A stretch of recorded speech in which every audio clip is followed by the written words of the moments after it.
please. Yes, absolutely. Nice shoes. I'm gonna have a seat, okay? This will be nice and easy. What we have is a couple guys are running around the room, and anybody's got a question, put your hand up. We got Davey right over here. Get Davey's attention, and just keep your hands up. Davey will make his way over to you, and we got a limited amount of time with Bruce, but we'll make the most of it. So just raise your hand. We got the first question right here. We got Brian over there as well. Okay, all right.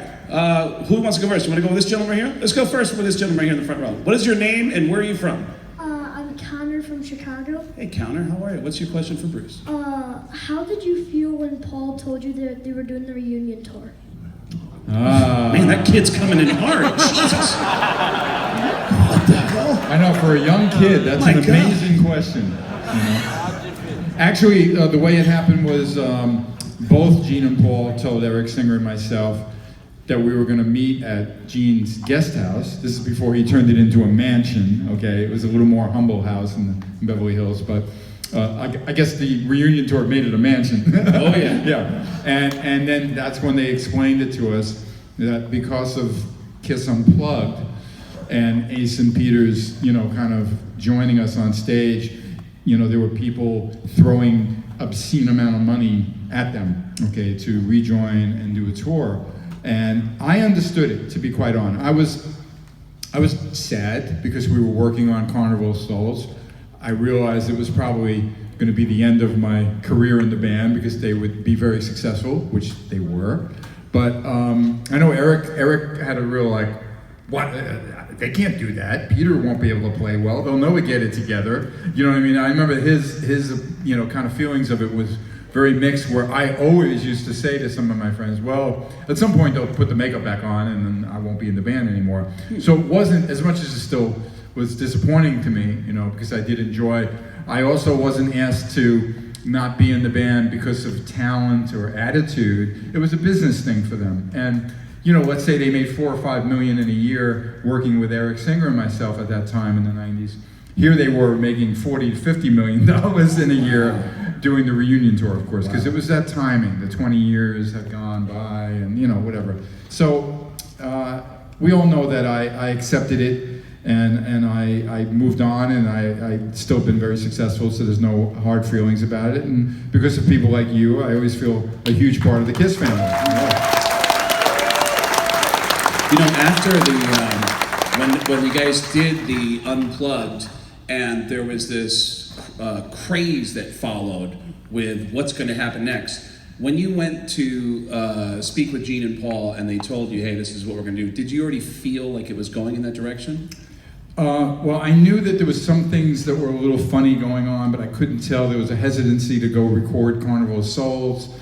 And I knew that the label was expecting us to record, but they were kind of making their plans. But to be quite honest, for me, I was just like, I'm the guitarist in the band. Gene and Paul actually were very fair with Eric and I because they paid us for an entire year. They didn't have to, okay? You know, to help us. Besides the fact they realized things could fall apart in a very short amount of time, but it didn't, you know, and I'm actually really, really proud of them that they were able to really heighten the band once again, and you know, there was so much hype over the reunion, and they did very well with it, of course, as you all know. But you know, I'm real proud of Eric when he needed to walk back in. Just to answer that question, why I'm not the Ace Frehley. Well, I wasn't asked, but to be quite honest, Tommy was there many times when Ace was not always getting along with them or acting very, you know, the best way with them, and they weren't going to be, you know, kind of. They were going to keep moving, you know. Yeah. So there was Tommy being the perfect understudy for Ace. As controversial as it was, you know, all of a sudden it was like, get the outfit on and the makeup, and you're doing this with us. And then Ace just kind of told him, I'm not in the band anymore. Again, I'm not there to know all this, but I did know that Tommy just kind of slipped in, and it was a better decision than going to me, because they did want to continue the spaceman kind of vibe in the band. They weren't looking to revisit Crazy Nights and Revenge and stuff like that.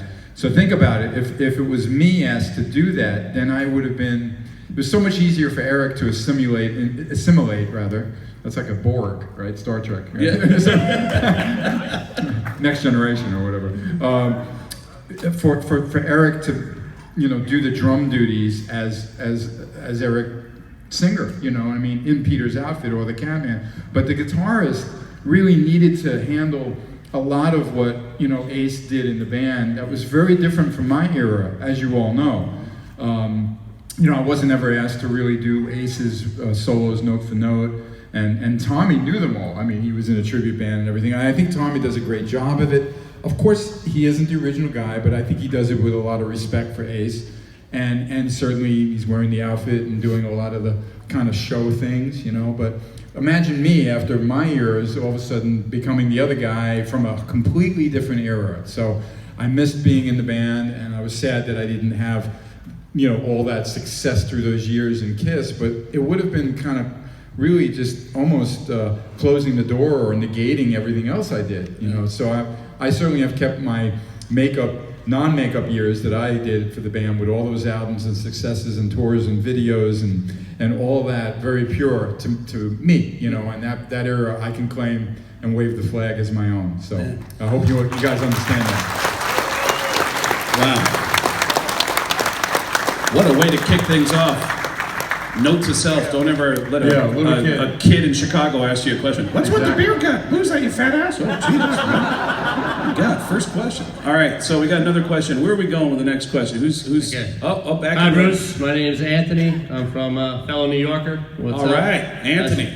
I just want to say I'm a big fan of your era. It's the era that I grew up with Eric Carr, Eric Same Singer. here. So what I wanted to know is, Carnival of Souls is one of my favorite KISS albums. So before the reunion, if there were any plans at all, how far along were those plans for a Carnival of Souls tour? Was there a stage design? Do you have any venues booked, anything like that? Actually, outside of a potential album cover, which you guys probably know looked like an exploding on fire head or something, there wasn't really talk. A lot of that stuff doesn't always happen while you're recording the record, okay? Although all the secret, all of a sudden Paul and Gene disappearing for 2 hours, you know, during the recording got me a little nervous, you know, and that's when they're taking a big important call, you know. I mean, by the time they told us what was happening, Paul was trying on the boots from the warehouse, you know, oh, it still fits. He was going, I'm going, yes it does, Paul, it's very, you know, I get it. But no, we never got to that point. And I'll be honest, now that we're talking about a Carnival of Souls, it was really interesting because once they went off the reunion tour, of course they couldn't put it out, okay? And back then, nobody, you know, somehow a copy leaked and it wasn't really quite the digital world that it is now. So bad copies got out there, generations down, and the sonics and the quality of it was terrible. I'm going like, that doesn't, I don't remember it sounding like that. Someone would play me one of the bootlegs that got out. And then I was convinced, of course, from feeling bad, that it would never be released, you know. And I remember saying it to Paul, and Paul, I swear he told me, he said like, it will come out, you know, just be patient. It's definitely coming out. Because I think he knew that there was no reason for it not to come out once that big reunion tour winded down. I know Ace and Peter weren't really happy about it, although, I mean, what kind of threat could that be? It was a record from a different band, you know, and that's why it was called The Final Sessions. It was kind of given that moniker later, okay, which does make sense, you know. So I was really relieved that it came out, and actually the single was Jungle, which is a song that I co-wrote with Paul, and I was very excited about that. And, you know, we did a little bit of promotion, a little bit of stuff. Eric didn't want to get involved, and I understood that. But, you know, that band didn't really exist anymore, you know, but it was kind of unusual to be, you know, even thinking about promoting or releasing a product that was a completely different sound, had nothing to do with that, you know, gigantic reunion tour. But of course, Cyclo Circus was to come. I was able to have a co-write. I even recorded some bass for them. So I always continued the connection with them even past this reunion tour. And still do, of course, with this exciting, all these expos, and then of course the KISS cruise. So it's been a long ride and an interesting one, but it's something I'm still, as you can tell, extremely proud of. Right. Yeah, thanks for the question. Over here in the middle, over left, what is your name and where are you from, sir? My name is Eddie. I'm from Knoxville, Tennessee. Knoxville. All right, good town, good town. Were you at the Expo when Gene did it? No. Okay, it was probably too expensive, I think, right? Were you at the one I did? It wasn't so expensive. I was there. Yeah, okay. You can I see just the moved there a footage couple for years ago. $29.95 on KISS.com. Sorry. I'm sorry. No, you got to do it. You got All right. carte blanche. Go for it. When you were talking about the phone calls going on, you're wondering where the phone calls are. Yeah, you wanted I to picture jump you in. walking in the room Yeah. like, okay, Ace, my son Nick, I gotta go. Exactly. What was it? Go ahead. What's your question? Bruce, not too long ago, you went on tour down in Australia with 4x8. Yes. Doing with the Sister Dolls. Yep. Sister's and- Doll. Yeah. Sister's Doll. Mhm. And 4x8 opened up. Yep. How was that for you and playing with the guys in 4x8? And if the Kulick brothers end up doing a tour, would you consider bringing them with you again? How much fun would that be? It would be fun. Look, those guys, first of all, you guys are going to hear 4x8 tonight, and then, of course, some of the guys are going to jam with Ace, actually. So I'm telling you what's happening soon, so don't go anywhere, okay? But besides the fact my brother and I playing with Todd and Brent and doing some of the cruise set for you guys. But the truth is, when I went over to Australia, it started with a Expo, a big Expo with Peter Criss as the guest and myself. And that was amazing. And then I knew I was going to go do some select gigs throughout the country, which was very exciting for me. I do love the international travel and the KISS fans in Australia. And 4x8 got invited to do the Expo, and then they got invited to do that tour.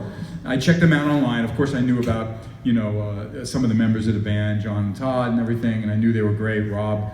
I didn't know Pat, the guitarist, but we all became really tight very quickly on the bus and everything, and at the venues, and we became one big traveling, rock and roll show, of course, in many ways related to KISS in a big way. Sisters Doll are great young kids that I love working with. So it was a lot of fun. I really had a great time with those guys. It's great seeing them here, of course. What I could do with my brother and 4x8 or anything in the future, you guys should always know that unless you're really at the top of the game, like a Paul McCartney and the really the biggest, it's very hard to pick and choose what your show should be and who you're really working with, because you have to be very powerful and have that headline sold out kind of status to ask who's going to be on your bill and make a package and all that. And I'm not at that level. Sadly, but because I would want to do stuff like that, because a band like that's a terrific group to tour with. So I couldn't tell you what's going to happen, with the crystal ball in the future. But the important thing is that all these bands like 4x8 and Sisters Doll, and of course when I work with my brother or anything I do professionally, is that I really love performing for you guys, and all those groups do as well, and it means a lot to them. And you guys supporting live music and coming out and coming to events like this is so vital, because nowadays, musicians struggle with selling their music, and it's so easy to just download the YouTube or just hear it on Spotify, which as much as Spotify is useful, it's still, the songwriters are not really making the money it made when you purchase the CDs and stuff like that. So all these events all these artists that you enjoy doing, it's very important for you to come out and support it and see it live. It really means a lot to those artists, definitely. Thank you. Another question over here in the middle. What is your name and where are you from? My name is Danny Sullivan. I'm from St. Louis. St. Louis. Good town, good town.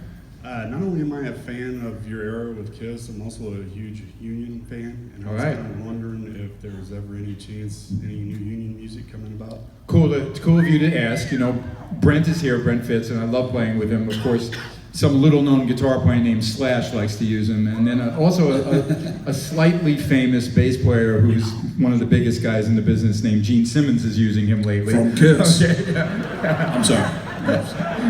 So Brent's been super busy. John Corabi went off like a rocket with his, Dead Daisies, and you've seen them on tour, and they go everywhere. And Jamie does gigs in bands in LA. It's been really hard to imagine how I'd even put together the four of us, but it is something I'm not losing sight of, and I do appreciate if any of you guys out there have always heard some things about Union or a fan like that saying how much they enjoyed the band. Very easy to listen to the music, support it, find it.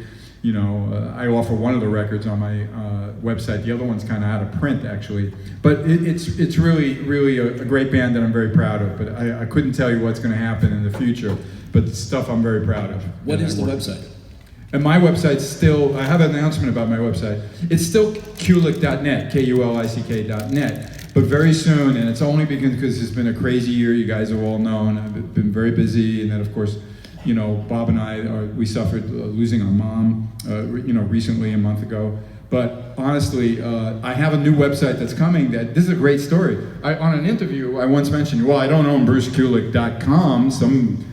One of those people that's, buy the names, And just bought sit it. on it. Yeah, and then this guy in Norway, for no reason than being a fan and being in business and being successful, an IT guy, he all of a sudden emails me and goes like, I bought BruceKulick.com. And I go, who are you? You know what I mean? And why do I believe you or not believe you? And then he proved it to me, I actually got the chance. I was so happy last year. I got to see him in Norway, thank him personally. He actually did hand me the keys, free, okay, for BruceKulick.com. Wow. So what's happening? I've been working with isn't that a great story? That's wonderful. Norwegians are Now, nice. I do have to add, a person like that's Norwegian or whatever, contacting whoever owned it and said, I want to buy BruceKulick.com. What are they going to tell them? They're not going to tell them a huge figure, but Bruce Kulick would be, contacting BruceKulick.com, and Omer, he's going to go, okay, I want, $50,000 or something ridiculous. So it was still really a great thing that he did. I really appreciate what he did. And I've been working since the beginning of the year with a guy who's really great with websites. He's someone that worked on, a lot of guitar sites and stuff. And we've been setting up a simpler dashboard version. And every time I'm supposed to talk to him, something else comes up that takes me away. But we're really close. And once that's launched, everything you guys have ever seen on my website, because I've done very in-depth reviews of albums and tours and things, will still be archived on that site. You'll still have a link to it. But eventually, I'm glad you answered the question, it's going to be BruceKulick.com. In fact, anybody that bought BK3 red vinyl today, you'll see on the back, it will say, visit BruceKulick.com. Don't go there yet, okay? You're not going to find it, okay? But it's coming very soon, and I'm moving everything over to that, okay? There's actually a CraigGass.com, and it's a realtor. And, oh my God. And sadly, he's funnier than me. Oh, come on. Motherfucker. All right, so we got in the middle, next question over here. What is your name? Where are you from? Jeff from Kansas. All right, what's up, Jeff? What's your question for Bruce? Bruce, what is the most valuable advice or lesson you learned from each of the bandmates in Kiss? I got to go through the four of them? Yikes. Okay. Well, look, certainly from Paul Stanley, I learned so much about how to photograph, how to perform, and not look like a tree, okay? And did he say you look like a tree? No, but I used to get goofed on as Spruce Goose. Spruce Bruce, rather, like the Spruce Goose, okay, the famous Howard Hughes thing. Anyway, that's because I wanted to play the guitar right, and then Gene and Paul are running around the stage like cockroaches, you know what I mean? And I'm like, I'm in Kiss, trying to play the guitar right. Anyway, but Paul was the consummate, kind of like showman who really, he helped choose just how I would present myself the best. And I really followed his direction. And in life, you should all learn that when someone is really at the top of their game and they're willing to share those kind of tips with you, listen, okay? Don't say, yeah, and it goes right through your head. Own it, learn it, okay? Gene clearly was always about business, and I do admire him for that. And I remember once I was complaining about my wireless that wasn't working in the opening act.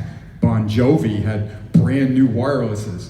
And he just ripped he ripped my head off verbally when I complained to him because, it's like, I get it, what I should have said instead of presenting it as like, why does the opening act from New Jersey or nobody have brand new equipment? You know what I mean? I should have said, Gene, my wireless isn't working and it's hard for me to play professionally. Can we fix that? You see what I'm saying? So, because he looked at it like, competition. They spend the money where they know they need to spend the money, but the fact that I made it sound, I whined about it, is not professional. So with business, don't be emotional. You present it in a smart business way so he can respond, yeah, I don't want my guitar player to lose his wireless in the middle of the show. That doesn't present a professional thing. You see what I mean? But I did it in a whiny way, okay? Wrong, okay?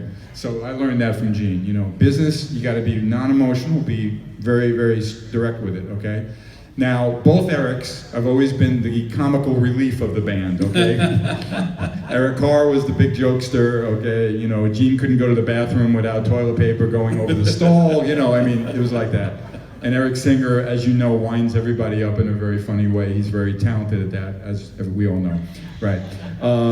So from all of them, I learned that it is good to have some comedy, Craig. Yeah. Yeah. That's why we love people like this, you know what I mean? in I our do got lives. to ask you a question. Yeah. When you say that Gene was great with advice, and it was usually about business, before you met the love of your life, did Gene ever give you advice about women? Well, you got to remember there was the like whatever he realized he should marry Shannon version of marriage, and then all of a sudden I don't know what happened. There was a switch that clicked, and he realized this is wrong. I need to be married, and you know he became married. You know, so yeah, anyone that was around him back in the '80s would have gotten some comment, you know, regarding that. And you know, I've always been, even though I didn't always make the right choices, and now I have with my wife Lisa. But you know, certainly I thought, you know, having a partner and being married and settled down was going to be a good thing for me. You know, and when you have the right person, I swear to you, it's the right thing and it's a good thing for you. But if you're, you know, if you just do it because you're just attracted to the woman, it's not a great thing. But when you know you found someone who's your best friend, you should marry him. With Gene being the most macho, you know, his personality from the 80s. When that whole Me Too movement came out, I expected like a commercial with Gene in front of like a bank of operators. Did you go to a Kiss concert between 1974 and last Friday? Call us right now. I'll help you sue Kiss, and I'm in Kiss. I'll make money off it. You know, whatever. But he always had advice that was always, and he always had a philosophy that was, he just had a great sense of humor about everything that he approached. And I gotta tell you, with all those women that he always knew and hung out with, he treated, it didn't matter if they were a 10, like a playmate, or they were maybe a 6, or a ton. He treated them very, very much like a lovely lady. I always saw him kind to women, always. Even though he's flirting and having fun, and maybe having a lot of fun, if you know what I mean. But he was always really sweet with the girls, always, always. That's why I'm always shocked when I hear something negative. Always shocked. Over here on this side of the room, we have a question. What is your name? Where are you from? I'm Jenna, and I'm from Michigan. Hey, Jenna. What is your question? It's great to meet you, Thank you. and I've always wondered, is there a certain memory that always comes to you from any of the concerts you played with Kiss? Well, there were a lot of concerts, okay, but I mean, certainly one of them, you know, there's two that always kind of really iconic for me. One would be, if you grew up in New York, like I did, and it being such a great place to see bands, especially during the 60s and 70s with the British invasion, you know, Madison Square Garden was like the place, okay? And imagine the fact that I was gonna perform in a rock group such as famous as Kiss, being the lead guitar player. That was incredible for me, okay? And I know even Ace talks about that. Oh, Madison Square Garden. You know, and he's right. And you have to understand that if you're a New Yorker, you are the king of the world if you have you know, your band is performing at Madison Square Garden. And the other one that was huge is I always had a fascination with England, you know, because of all the great artists that came from there. And to play one of those huge festivals like Donington, okay, which I don't even think exists anymore, but there's still a lot of those big metal festivals.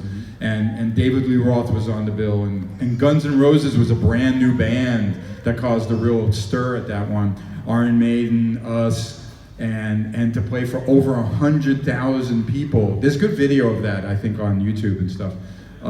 That was really amazing, just amazing. And I can't tell you what that feels like adrenaline-wise, you know. I mean, I love playing for 1,000 people, but you got 100,000 people out there. It's just like, oh my God, you know, I mean, this is amazing. So those really stand out. We're winding down. Yeah, winding down. Yeah, winding down. We got just a couple minutes left. We have somebody over here on the left side of the room. What is your name? Where are you from? Sean from Louisville, Kentucky. All right. All Sean. right, and you know what we did in Louisville? I think we did the video to Thrills in the Night or something like that. Fantastic. Yeah. In Louisville. Wow. I think so. That's a great one. Yeah. I mean, I didn't play on it, but I did the video for the guys. They don't show that more than that much. You know, concert video kind of, right? Right. But that's the funny one. One other thing about that is the funny one where we did try a theme and we were all dressed up like kind of in suits and weird outfits. I had like a doctor thing on. It didn't work though. It didn't work. All right, yeah, go ahead. Well, besides the Thrills in the Night video, what would you consider your professional like the highlight of your professional career with Kiss, or a personal highlight with your career in Kiss? Well, you know, I'll say it more musically, okay? And I'll give you one music one and one performance one. Okay, here we go. Here's the performance one first, because chronologically it's right. My shower scene in Tears Are Falling. Now, far be it from me to imagine as a young boy growing up in Brooklyn that, you know, as a young man with long flowing hair would be in the shower, you know, going back and forth like, you know, it's like I'm doing a shampoo commercial or something, you know. And I have my guitar on, you know, it was very weird, okay. The next video, they threw me in the water backwards and I, of course, you know, came out of it, you know. But, and professionally, I mean, there's a lot of songs that I love what I did musically, but I have to admit, and I take it so seriously, and I still don't see anybody play it right. I don't know why, but it's not that hard, at least not to me, is the acoustic guitar solo in Forever, okay? Just super proud of it, yeah. Thank you. We have time for one last question. What is your name and where are you from? My name is Chuck. I'm from Columbus, Ohio. Good job. Bruce, Kiss is my favorite band, but my other favorite band is The Knack. What was it like working with Doug Feiger on your solo record? So he's making a reference to Doug, who performed a song called Dirty Girl on BK3. First of all, I always was a big fan of that album, you know, My Sharon and a couple of Good Girls Don't. I knew he was like a Beatle nut, so am I. And then I met a lot of artists, and you know, Gene and Paul have done, and Eric and Tommy, they've all been involved in the rock and roll fantasy camp, okay? And apparently, Doug was a counselor one year. I didn't realize until we got to talk a little bit that he was dealing with an old problem. He had lung cancer many years ago, and then he started to get like some problems with some tumor near his brain or something. But he was in remission, and he was working and doing things. And then I wanted guests on my album. He was naturally one that I wanted to ask. And he did the track. I went to his house. It was wonderful to meet him, see his Beatle collection. He had amazing guitars and everything. Wow. And because of him, I met Ringo Starr, which is a thrill of my life.